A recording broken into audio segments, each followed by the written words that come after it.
So thanks very much, Samar, for inviting me. I'm actually very happy to give a talk on this particular topic because it's for a course that I've taught 5 times. So it keeps going refinement. So just before I start, I'll make a comment. Just like undergrad classes, for some reason, nobody wants to sit in the front row. It's uncanny, but you can see how culture propagates itself. You know, it's uncanny. But we do have 2 brave souls. Yes, 2 brave souls who don't know what they're in for. Okay, so I'll give you a quick backgrounder on myself first, and then I'll talk a little bit about this course and how kind of the two of us interacted. So I've been in academia for about 12 years. I actually did my PhD at Waterloo in 2002. I worked as a professor at Simon Fraser for 5 years. And then in 2007, I had the fortune of coming back to the city and started up in electrical and computer engineering. I've been there ever since. My first introduction to ECE 290, which is kind of the overarching course under which this topic fits, was in 2011, around that time. Jim Barbie, who's our associate chair, was looking for an instructor to teach this course. It was notoriously difficult to find people to teach it. We had 2 instructors, but one of them got hired away somewhere else. So they were scrambling, and he asked me, and to his surprise, I emphatically said yes.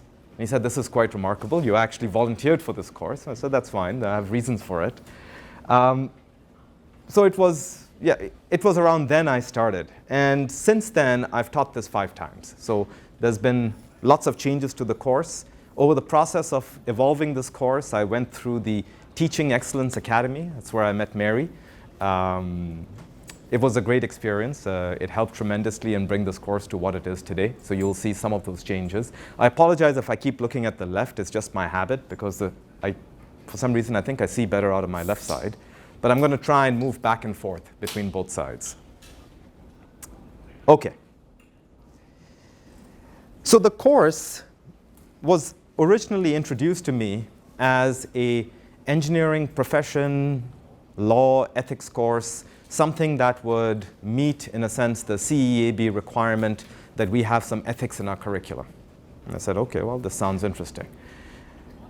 But as I taught the course over the years, I started asking myself, actually, the first question, which really got me thinking, what role really is a university to play in teaching ethics? And I'll tell you how that question opened up in my mind. I would go to teach classes, and I would run into a variety of students, and there was a certain subset of those students who would come to me and say, "Well, I'm already very ethical. I don't need this course." So, well, great. And there would be another subset of students who would say, "I'm very religious, and I know all about ethics. I don't need this course." And you could see that in the class as well. Typically, the attendance levels, at least in the first few lectures, would be around, I'd say, sub 50%, less than 50%. And maybe I'm being optimistic. So I had to actually institute a practice, which I actually deinstituted years later. I actually used to give participation points for people to show up to class. It was the only way I could actually get people to show up, because if you didn't give the points, they'd just be like, "OK, well, we're not going to come." I'd be like, "You get 2% of the course grade if you come to class." I'd be like, 2%? But you know, funny thing, they come, even if it's 2%. There's very few who will make that trade-off that 2% is not worth anything. So it was quite remarkable. OK, so anyway, at that point, I started asking the question, well, what role are we really, like what role am I filling here? I mean, they're coming in with apparently solid ethical backgrounds. And in theory, what should universities be doing in teaching ethics? And I think back to my own days when I was first a student in university.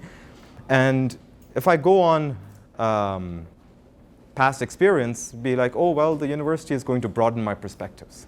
I get introduced to a wide number of people, a diverse audience, perhaps people I've never met, views I've never heard of, and I will end up being more learned, more mature. So, OK, fair enough. And I come in with my subset of experience. And what's my experience? Well, I've got my parents who've essentially been role models for me in general until I left the house.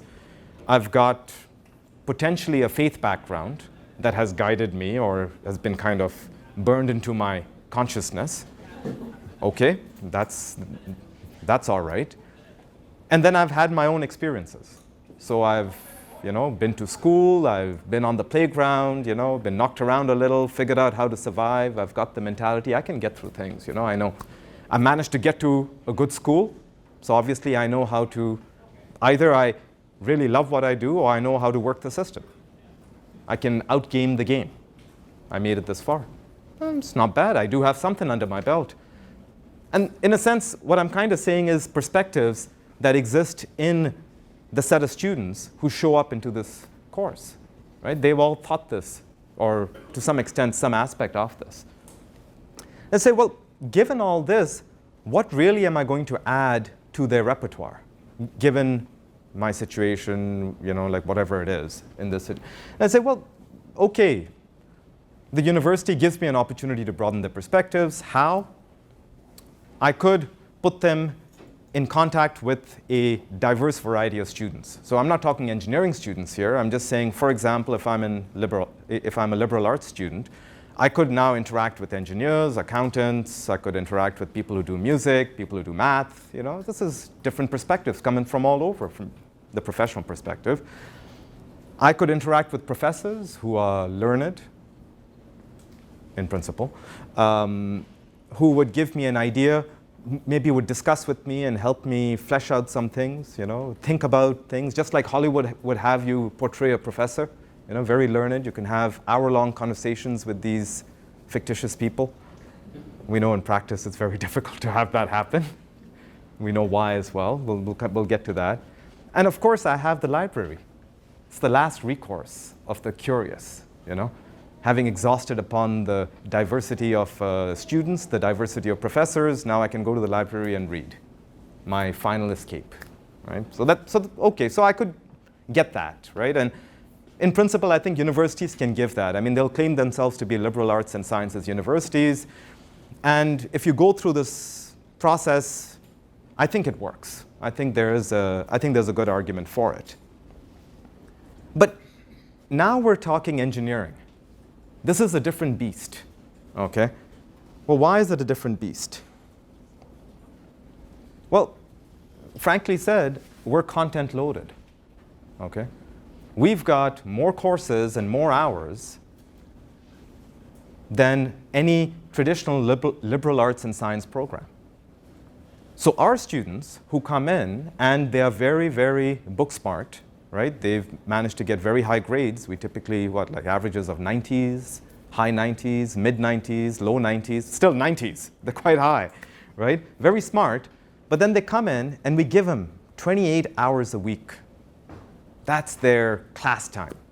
And if one is to believe Jim Barbie, who's my dear friend, a student should spend 2 hours out of class for every hour they have in class. So that means at 25 hours a week, that student is working 75 hours. This would be considered Silicon Valley lifestyle, in the nicest of ways. So it's a bit of a problem. You've got content-loaded programs, and it's very hard for a course like ethics to be able to make a compelling argument in a content-loaded program when all the time we're claiming, well, our students graduate and they have knowledge of A, B, and C. And employers need A, B, and C because they're not going to give co-op jobs to people who don't have that. So, fine. What do most people do? Like what do we do?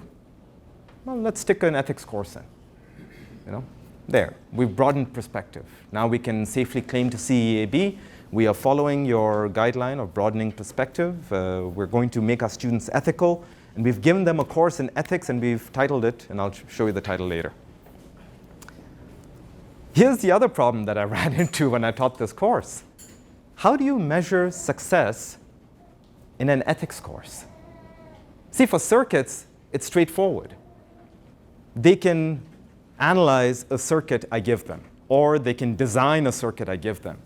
For ethics, I mean, I contemplated lots of, like in those crazy moments, I said, well, maybe I should get some student to pretend they're injured on the and put that injured student on the path on the day of the final exam, and whichever student stops to help them gets an A+.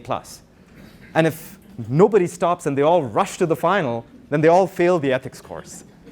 It's very hard to implement this. I don't even know anybody who would accept an examination or an evaluation of this type. It's just not done. Interestingly enough, I got this idea from an experiment that I think was carried out at Princeton on students who were enrolled in a religious studies program.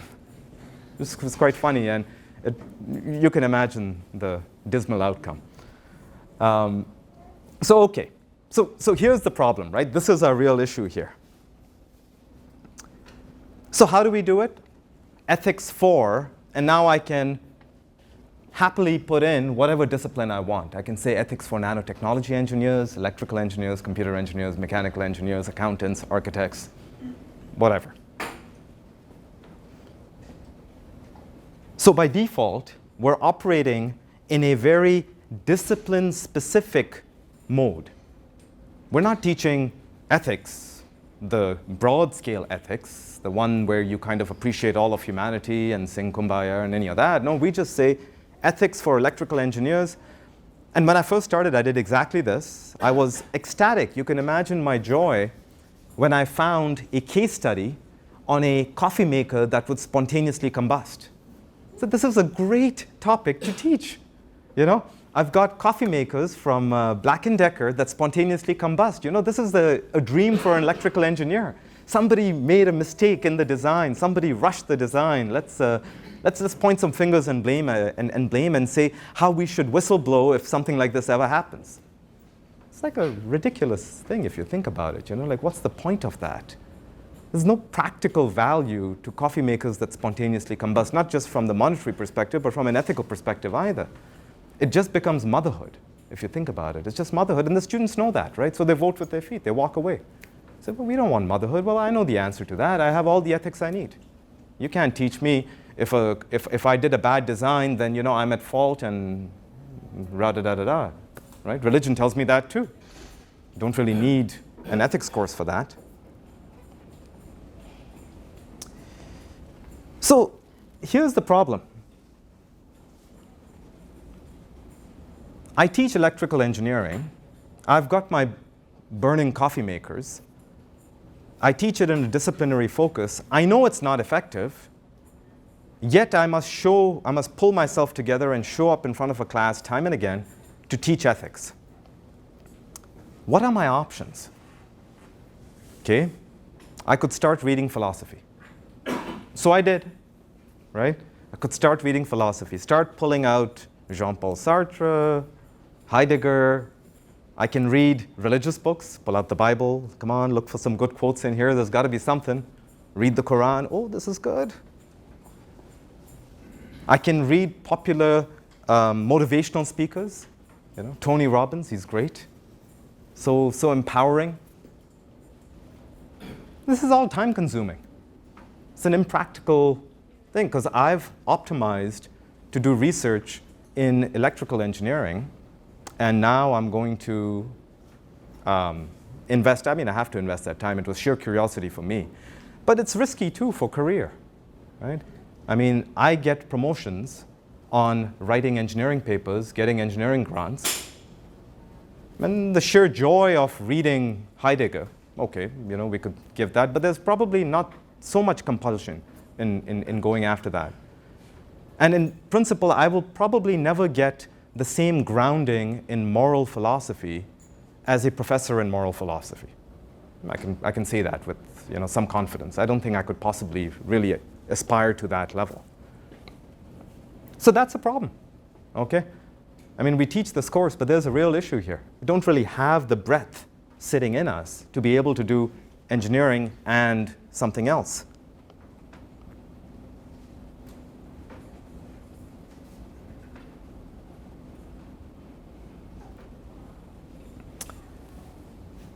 So then I asked the questions, how do philosophy departments teach ethics? And why don't we just call in the philosophers, the white knight to the rescue? So I looked at that. So the philosophers, they love these courses. Ethics is kind of their bread and butter. They've written books and books on this century-long problem of ethics. They've got specific approaches, like the ones I talked about, right, on moral philosophies. They've got what they call normative moral reasoning. They've got theories, existentialism, natural law, utilitarianism. It's great. There's so much depth in all of this. But obviously, like I said earlier, discipline-specific faculty don't really have the same advantage when they're in this particular situation.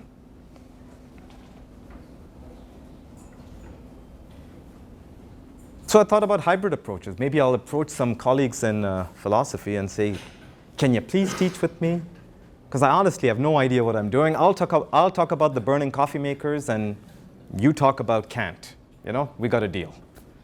So, okay, that's an option. Say, well, maybe I'll take a sabbatical and just learn philosophy for a year. No, that's not a good idea either.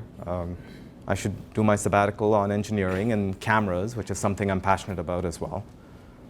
And don't particularly want to diverge too much. I enjoy the philosophical readings, but there's a fundamental problem, I think, even in getting faculty from philosophy to teach ethics. Right? This is just my own kind of reasoning. You can you can debate with me if you think I'm going off the wall here. But philosophy faculty are also faculty, just like we're faculty. And faculty, in general, operate on a very simple rule: publish or perish. It doesn't matter if I'm an engineer or a philosopher, I still got to publish. Well, I'm not going to be publishing on practical problems. I typically publish on theory. Very few faculty actually publish on practical problems. Most of them publish on theory, and they expound upon how theories are going to change, and let's apply some theories to this problem. And it's a very theoretical and academic argument. So the real question that comes is, could a faculty from philosophy teach ethics in a way that would engage an engineering class? Would it be something that strikes to the heart of what engineers need or want or can do? I don't know, actually. I'm not convinced that that is actually a doable task either. I think they would face the exact same problem I, as a camera engineer, face, because they are grounded in moral philosophy from a theory perspective. And theory, in general, is a crude map of reality. The famous phrase, the map is not the territory. It's a huge difference. I mean, you can take 5 different moral philosophies, that the theory for which has been expounded upon at great depth, take a ethical problem, and then apply the theories to the ethical problem, and then claim that this one theory applies well to that problem. Now, some of you folks might laugh at that, but that's actually an approach that is taken. To me, of course, it's unusual because the context changes everything. You could take any ethical problem and change the context and change the outcome and break a theory. In fact, there's no one theory that'll ever hold up for any. So what's the point of teaching the theory? Well, there's one very good point in teaching the theory. If I just teach motherhood, I can only fill up 3 weeks of a 12-week lecture or series. If I teach theory, now I can at least fill up 6 weeks. So there is some argument to teaching that theory. Now I can fill up more time. Great. It's not satisfying, though. Not very satisfying still. Right? So over the years, as I kept evolving the course, I finally kind of hit upon something. I said, I have to make it interesting for me. And if it's interesting for me, I'm pretty sure I can be passionate enough that the students will be interested in it. So what I flipped it on was, here's the outcome. Entirely unmeasurable, non-CEAB friendly, yet it's something that works for me, so I do it. I want the students to employ common sense, creativity, introspection in their daily lives. That's my vision for the ethics course. Right? The implementation part is coming. I'll show you guys how I tried to get to that lovely vision. But this was what was driving me. This is a I want common sense, creativity, introspection. These are tough quantities to quantify. Why common sense? They say common sense is the one sense you're not born with, for obvious reason, right? You got to have a bit of experience before you figure out. It's like the equivalent, you tell every year, in my circuits class, I tell the students, don't connect power to ground and ground to power. I'm giving them this knowledge, why don't they listen to me? Why is it that every year I hear, oh, these 3 groups, they blew the op amp. Why? They connected power to ground. But I told you, don't connect power to ground. What's the problem? But the problem is, common sense would tell you that you have a statistical likelihood of forgetting this little detail. So before you start working on an op amp, you take 2 little stickers, you mark 1 power, you mark 1 ground. This will reduce your likelihood of mixing up power and ground. But unless you've made this mistake and burned a few things, maybe your finger in your life, you don't really get that, right? That's common sense. To everyone, it sounds easy. Power and ground, how could you miss it? My grad students do that too. You guys haven't, so you guys will hopefully prove me wrong. But I mean, it happens everywhere, right? That's common sense. How do you teach it? Well, we'll come to that. But that's a reason I think common sense is a useful outcome to go for. Is rather difficult to measure, but still useful. Creativity. Why do I want creativity as an outcome of an ethics course? I'll tell you this. I love George Bush. He's a fantastic speaker. I can't believe I said this on video. He's a fantastic speaker. But he loved stating black or white, either-or statements. It's us or the terrorists. Yeah? It's always A or B. The man saw things in black and white. And in some situations, that's useful, right? In some situations, that's useful. But more often than not, you require a little creativity to create an option C. Now, you're not going to create an option C if you're stressed, content overloaded, you've got assignments, exams, and you've got the threat of not getting into grad school, not getting into Apple, so on and so forth. You can fill in anything you want, right? Typically, you put somebody into a stressed out state, into a survivor mode, they go into either or, black or white, immediately, right? They get pushed into that because the brain goes into fight or flight. You can't get around it. The same for creativity, you need a little space, you need the ability to think, and that's how you get good ethical options, right? This is not a classic dilemma. Do A or B? Well, maybe there's a C. Well, where's the C going to come from? Well, you've got to scratch your head. I don't know. But somebody's bound to know, right? So that was my kind of take on, I need creativity as coming out of this course somehow. And then the last one is introspection. This is probably the hardest one to teach. I'll tell you that, the introspection part. Because introspection is a bit like it's very close to its cousin, critical reasoning. Very similar, okay, the two. And what I mean by this is, you take a course of action, you execute on the course, and at the end of that course of action, you go back and you say, well, I did this. There are some other ways I could have done it. Now, this maybe wasn't the best course of action. It's very hard for people to say that.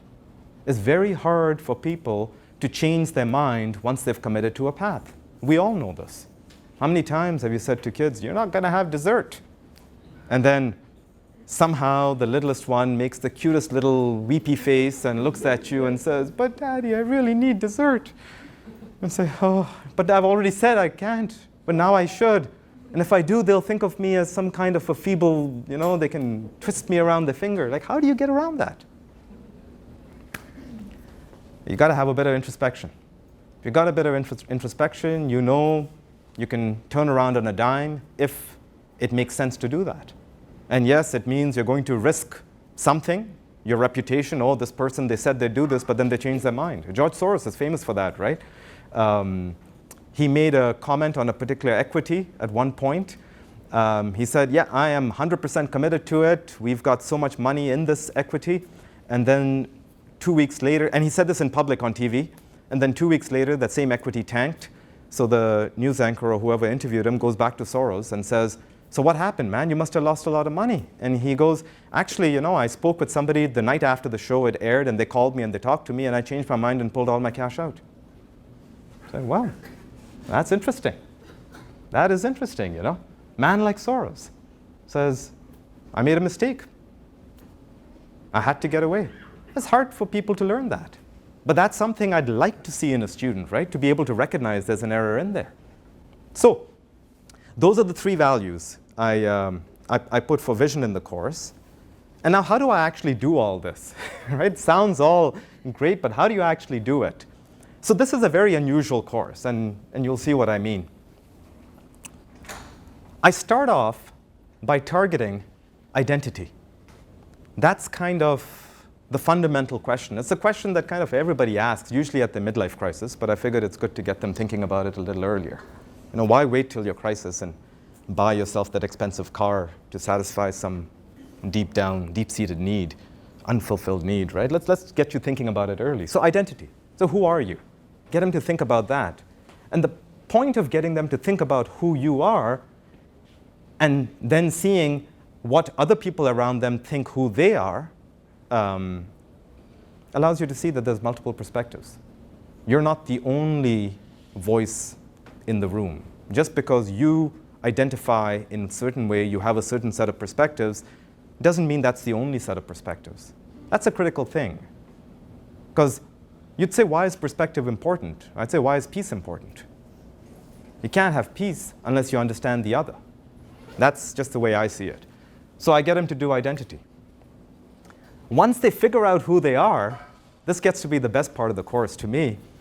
I get them to think about under what situations, based on their identity, they're going to suffer. Because I guarantee you, any identity you take under certain conditions, you're going to feel pain on it, right? It's whoever you think you are. There's going to be pain with that identity. It's always there.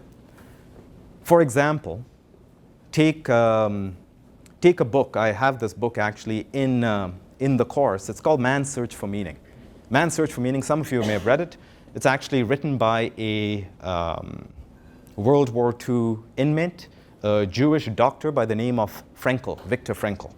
Fantastic read. It's actually based on his real life experience in a bunch of camps and how he got out and so on and so forth. He identified this right off the bat. Said, consider this scenario. Here I am, a big doctor. I was a doctor of psychology and treated a whole bunch of mental patients, and he gets rolled into camp just like everybody else. He's got this book, his life's work in his hand as he's being sent into one of these concentration camps. And he goes, at that point, we didn't know what was to come, but the book meant everything to me. And sure enough, literally a few minutes in the camp, that book was destroyed. And he's like, it felt like a part of me just went. It just evaporated. So, a guard would ask me, well, who were you in your previous life? And I would say, well, I was a doctor. And I'd stand up straight, and you know what would happen? I'd get beaten. Well, there's suffering for you. That's interesting. Identity and suffering kicking in, right? So they see that. Then I go through patterns. Patterns are also interesting to me. Patterns are kind of, I think, what, for me anyway, most of us operate in on a day-to-day basis. We operate, this is what I call autopilot, brain on autopilot. So for example, victim pattern. It's not my fault. I couldn't do anything about it. Really, I couldn't do anything about it. It's just what my hands were tied.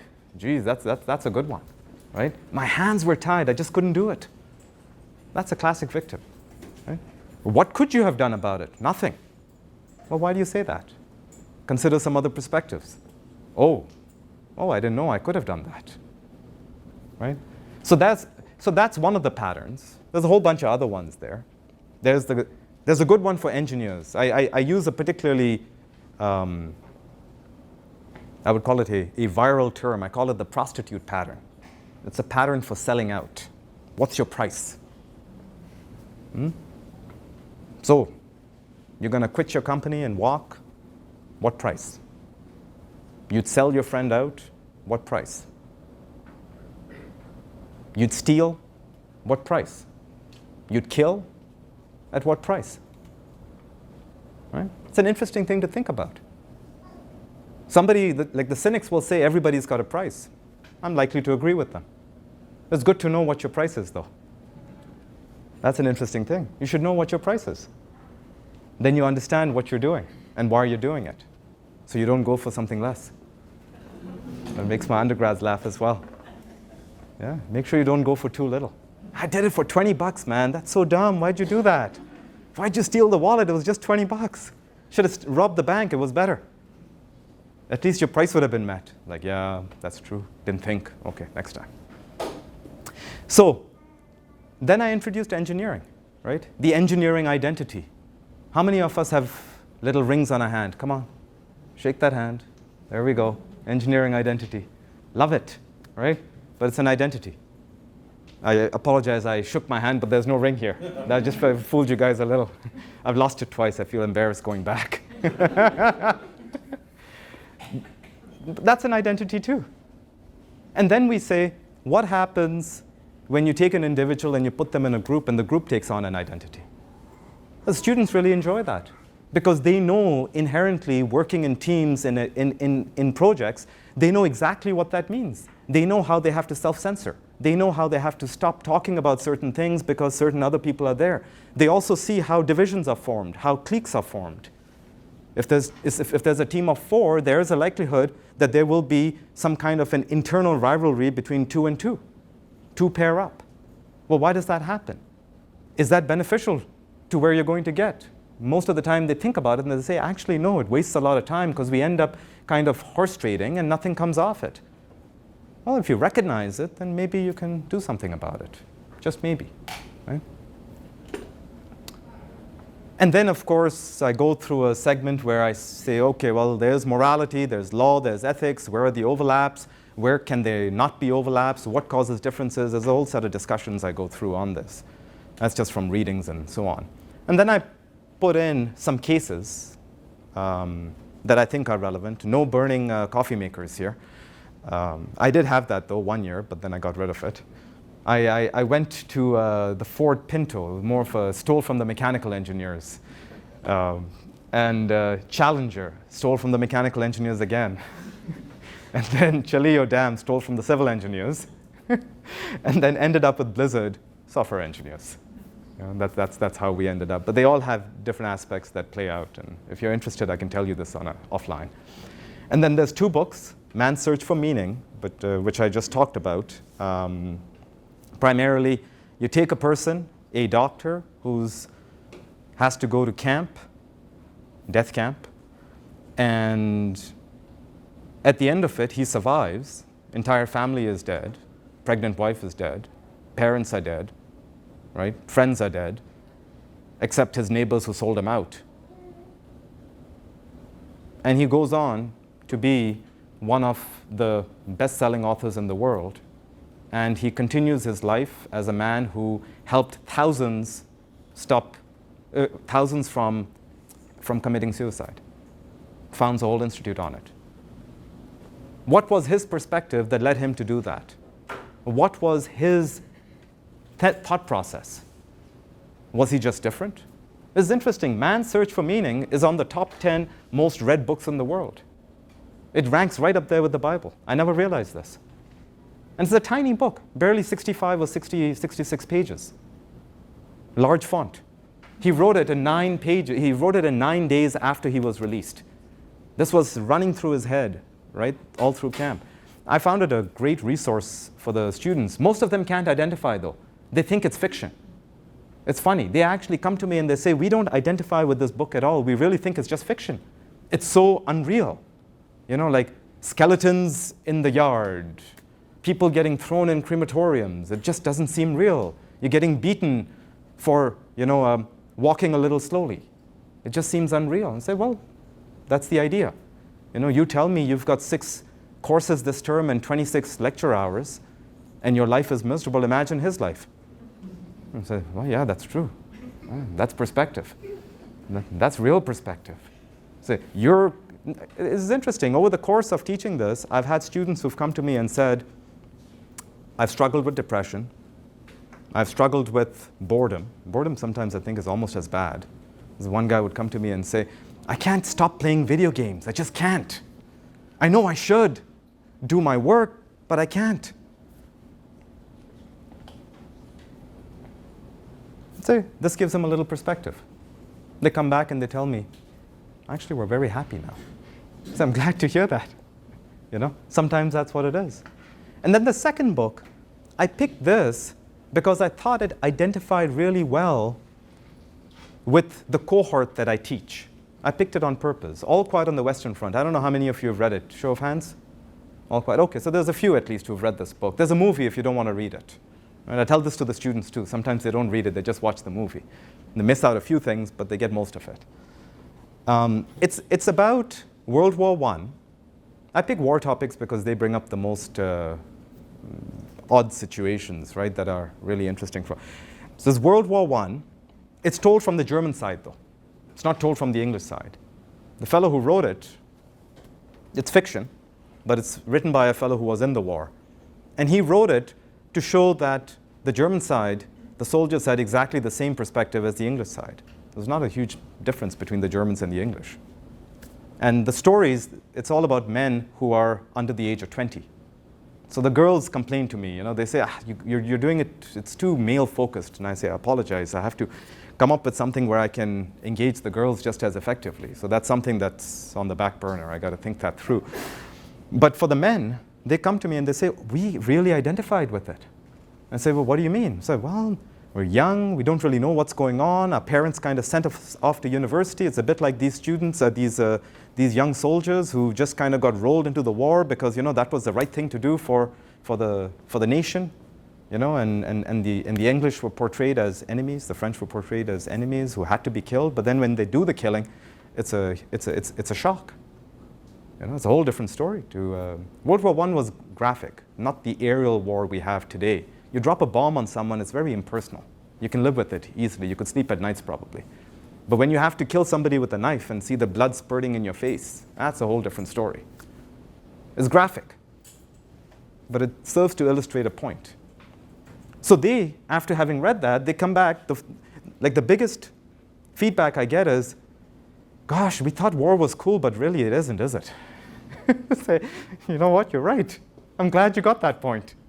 Sometimes you need to have that graphic nature in the reading that just doesn't come across in Hollywood. That just, it glamorizes violence. This one flips it the other way, de-glamorizes it, because the emotion of the soldier comes with it. The introspection the soldiers go through after every day of war comes through. Not just the result, the fancy explosion, the euphoria that, hey, I made it out alive, it's great.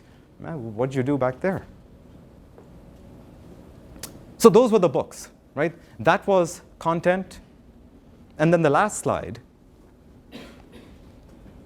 how do I evaluate these students? How do I evaluate for a course like this?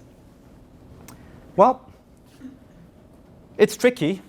The first time I did it, I did all cases, and I did participation like I mentioned. I sure got participation. My class attendance was in the 90s. But the students, they like the course, but at the end, I talk to them when they go off on co-op terms and they come back and they know I'll never teach them again for whatever reason, so then they're open. They don't hide this. They say, it was a little fluffy. I say, okay. Course material was a little fluffy. I take that. That's good. And the next time I taught it, I made it less fluffy. So they came back and they said it was just too much. We burned out. We couldn't keep up with what, there was so many deliverables. I was guilty of being not too fluffy. So then the last time I taught it, this is what I did. Okay? I put in 4 cases, but I had them as a group write-up, so they could pick a team of 3 or 4. That helped them a lot. They were very happy. They were happy when they just had 3 or 4, because they could actually talk about the case. We could discuss it in class. They could bounce ideas. The write-up was only 2 pages, so literally it was not difficult, wasn't onerous. And I put the weighting low at something like 2% or something, which even though they do it, but then they're not as compelled about getting 95%. They're happy to get even 80% because 80% of 2% is like 1.6. It's like 2 anyway. You know, it's low enough that it's not going to trigger the survivor pattern in them. You've got to be careful. They shouldn't become survivors. And then they try and game everything. They try and give you the right answer. Or what they think you want is the right answer. It's never that. And on the midterm, I started putting in questions on identity, suffering, pattern identification. It's hard to ask people about their identity. I tried that once. It's miserable, actually, because I feel like judge and executioner. So I just stopped doing it. It's, you know. And frankly, I didn't want to read 200 essays from undergrads talking about their identity. It was difficult to cope up with that much volume, and especially to be able to give any. So I'd say I'd rather they introspect and they come up with their own feedback instead of me trying to tell them paternalistically, you know, this is how I would do it. I said, well, you know what, I'm not going to give you my perspective. You come up with your own. It's better. So in that way, I focus more on pattern identification and perspective identification as opposed to what you would actually do. I don't really care what you would do. Frankly, you know, you should care what you do, not me. And then case analyses kick in on the midterm. And the book, the All Quiet on the Western Front, I do it as a group review. So again, there's a team of 3 or 4 of them. They sit there, they think about everything that's gone on in the course. They think about man's search for meaning because they have to compare to it. They try and identify patterns. They try and include some of their own insights that are not part of the book, obviously. And then the final exam, which is basically just a synopsis of everything they've done. So at the end of it, they all came back and they said they enjoyed it this time around.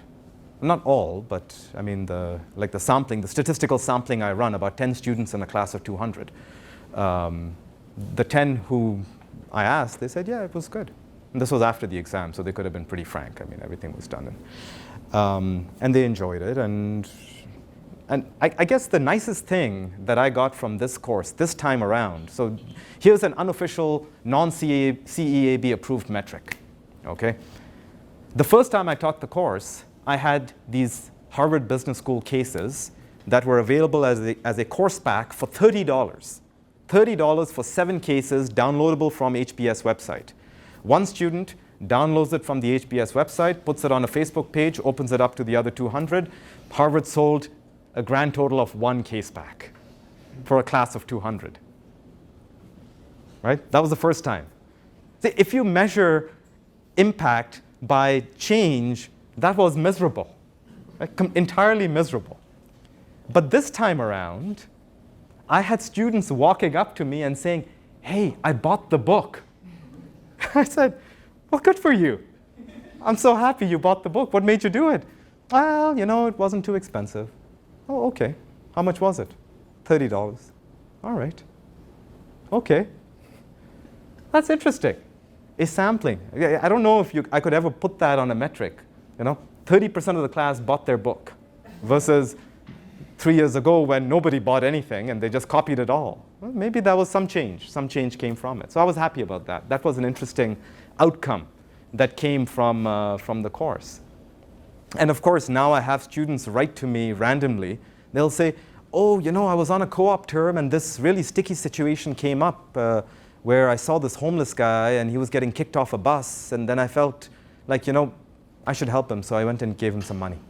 I go, oh, I'm glad to hear that. That's great. And they'd write to me and tell me these things. And this is nice. You know, it's nice to hear that at least they're thinking of something more than just survival mode, that, oh my God, I got to keep all my cash to myself because, well, I need everything. So let's conclude. I come full circle to where I started. I said, how does one teach ethics in a content-loaded engineering curriculum? And you kind of, I kind of described it. And then I showed you what I did. But now I'll ask the question, how could one teach ethics in a content-loaded engineering curriculum? And I'm going to say, big one, got to get rid of the busy work. There's a lot of busy work in engineering curriculums. And what I mean by busy work is you're spinning your wheels, you're cranking something out, but is it efficient or is it effective? There's a big difference between those two words, efficiency and effectiveness. You've got to think about what's effective, what's efficient. I think sometimes we're more operationally driven rather than, as the CEAB would say, outcome driven. At the risk of sounding trite. So that's one. You got to knock the busy work out to bump up the creativity. And then the other one is put in a course, at least I'd say one a term, design it specifically, not a new course, just take an existing course, just rehash it, so that common sense and introspection come out. Now, that's an interesting point, I think. Like our fourth year design projects, I think they're doing a good job in that direction, because design by default requires common sense and introspection. You try something, it doesn't work, you got to try it again, you got to iterate. And then at the end of the day, you do a blow-by-blow analysis. Well, I tried this didn't work, and I tried that, and that didn't work. Ooh, how silly of me, I did this, but now I finally got something to work. So design is, in a way, it's naturally leads itself to common sense and introspection. That's good. If we could increase design content, or more, or differently, consciously design content in courses, now that would be, I think, doing our students a service. I would hazard a guess, improve the ethical, we would improve the ethical outcomes for the course. All right. So thanks again. And yep, open to questions.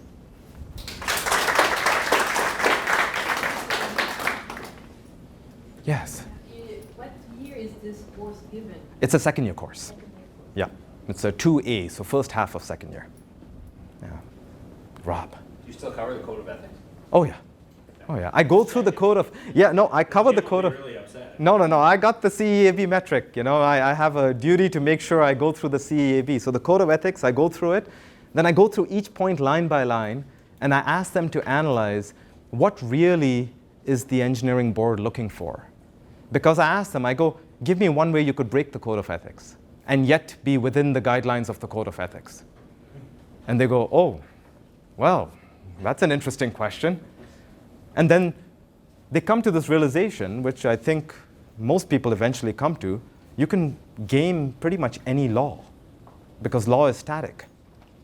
And so I tell them, what's the point of being static? You know, what's the point of belief? You're going to be stuck in the past, unable to change to the real life, which is dynamic. So you can have a code, it's great, you know it, you know you can break it, but just because you can, should you? And you got to ask that question. Just because you can doesn't mean you should. Applies to a lot of things, even to kids, right? So it's a great line for kids. Yes? Will you please explain to us how a lecture would go, the sample lecture? How a lecture would go. Okay. So I'll pick one of the interesting ones. Okay. I'll pick what I think it's one of my favorite ones. I've done it all 5 years. It was such a success from the first one, I never actually deviated from that plan. It's actually for the challenger case. This is one of my favorite cases. So what I do here is, I don't know if I've put it here somewhere. Yes, this role play.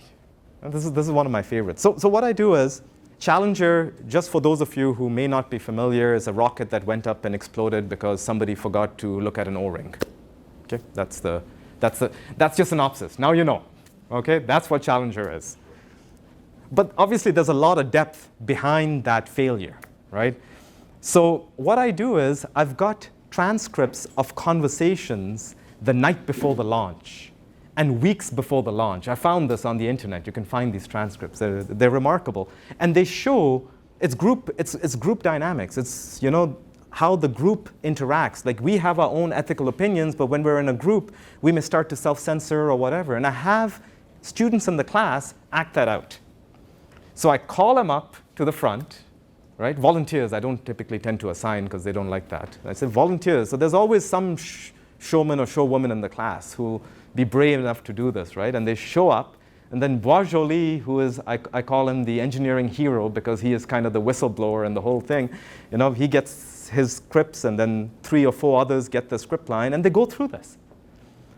And I tell them, put emotion in the acting. Don't make this out to be a high school play. I want you to really try hard. And they go, and you know, when they're lame about it, I just call them on it, and I say, no, you're not doing well. I'm going to fire you unless you can I'm going to get someone else if you can't do it. So then they actually get into it, and they realize this is all in fun.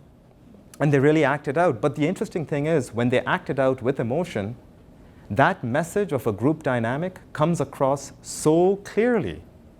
You know? For example, the night before the launch, Bois-Joly, our engineering hero, brought up the point that you can't make this launch because there's black soot. Black soot. It's just black soot, right? So to an outside observer, you can imagine if you're like a business person, you've had no technical experience, and some engineer comes yelling at you saying, I found black soot. I found black soot. You're like, what's wrong with this guy, man? He's like Chicken Little running around. The sky's falling on his head. That's actually a phrase somebody used on Bois-Joly. And so we have somebody who's kind of the business head, and he actually uses that exact same tone. You know, stop running around like the sky's falling on your head, Bois-Joly. You're not Chicken Little.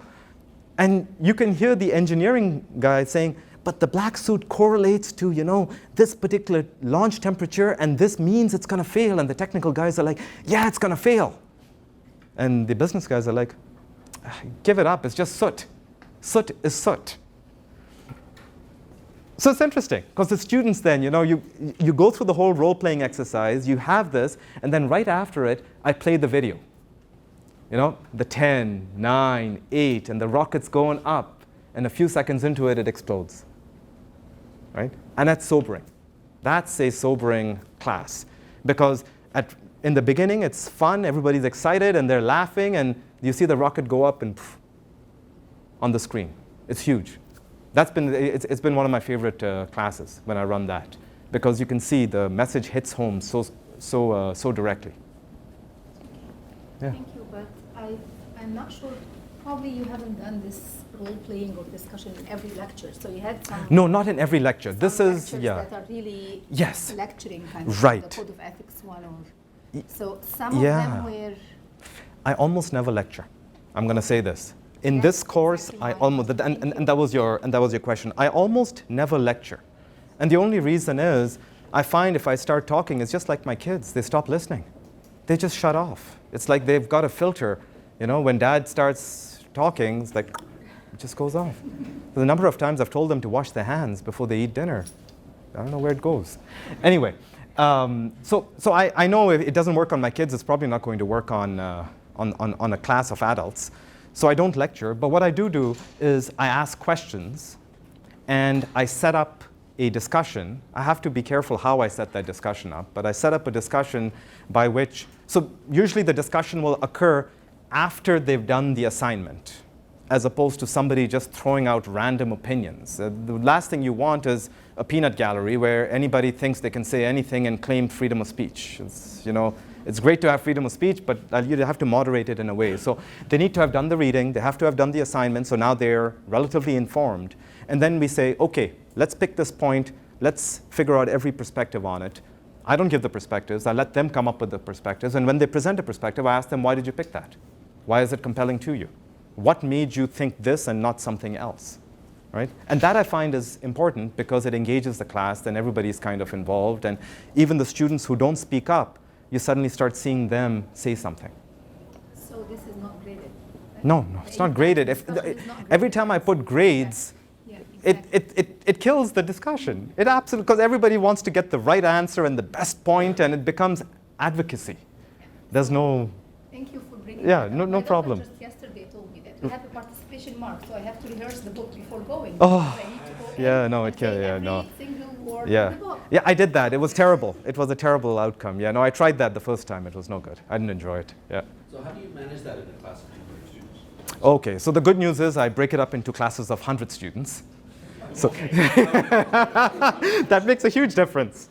The room is much smaller. And typically, I mean, it requires me to have somewhat of a memory, right? So if I know that there's a student who's prone to answering repeatedly, I might just go up to them and say, you know what, today I'm not going to speak to you, but it's not because I don't like you, it's just I want to give your classmates a chance. And then there'll be somebody who never answers, and I might go up to them and say, I know you've been attending all the classes, so you're obviously interested. It'd be great if you could contribute something. But so these discussions, when you'll pick a point and say, okay, let's give perspectives, do you give them, do they do in small groups on 5 minutes and then come back to the whole class, or do you just manage the whole empathy? Right. So because I do it as a group case assignment, they've had an opportunity in their own group to bash about some perspectives. They may not have all the perspectives, but they'll have at least, I'd say, 40 to 60% of the perspectives.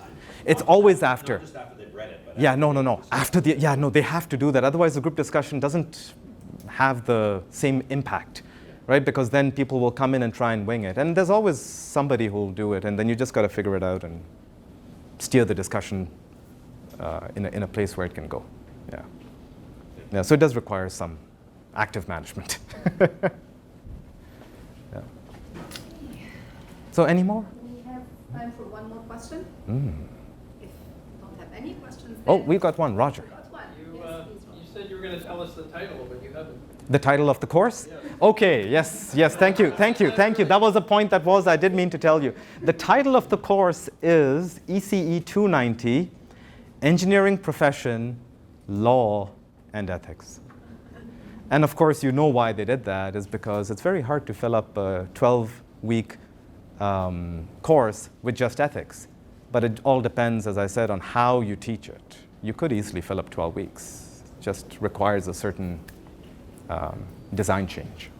Yeah. So does that mean that this is only part of, so is the law and the other stuff integrated into this? Yeah. This is what you do over 12? This is what I do over 12 weeks, exactly. Yeah, this is what I do over 12 weeks. This is, remember, these are evaluation mechanisms. So here you'll see, like, the law comes in after the midterm, and then the case analyses incorporate the law. Because I'll put in a case that's an ethical dilemma, but then I'll say, now tell me what the law would do based on all the stuff on law that you've read, on tort law, on construction law, whatever, you know, that usually sits there. Yeah, usually the students enjoy that, the law part as well, because they'll say, oh, well, legally they may get away, but ethically they're still responsible. Say, oh, I like hearing that. I like hearing that when you say that. You just told me you could game the system, but should you? Yeah. And they're second-year Yeah. students. And they're second-year students. They're second-year students. I think it's actually a great time to do it. People would say do it at the fourth year. I would say, no, do it early on. After at least one co-op term, so they've had some experience, I think, with the prostitute pattern. They need to have that, you know, that co-op term, because I've had students come to me in class in front of, and they'll say, well, I was at work and my supervisor asked me to sign off on a faulty product that was going to ship to a customer. What should I have done? If I had not signed off, that I would have got a poor evaluation and that would have been the end of my career. And I'd say, interesting. Ask me the same question again after the course and tell me what you do. Because it's just survivor pattern that kicks in, right? It's just a survivor pattern that's kicking in. But they don't realize that right off the bat. They'll say, well, I had to do it. You know, my boss said, this is standard practice in industry. We ship faulty products. It's done all the time. And then the customer, it's 90% fine, and then the customer will find a problem and we'll get more business, and that's how we continue. Great. I'm glad they've got that practical experience, because if you didn't have that practical experience, you can never appreciate the course. We had this similar Yeah. conversation with one of the students with academic integrity issues. He said, if I work for Pepsi, I have to find out the Coca-Cola secret, and so I need to learn it now. Right. So There you go. There you go, right? Yeah. This kind of stuff comes up, but then yeah, they come up with their own decisions, and you know, sometimes at the end of it all, they'll say, I still did the right thing for me in that situation, and I say, great, as long as you're happy. Because at the end, I really appreciate your time. Oh, thank you. Everyone for coming. Yeah. I post this video in the group, and if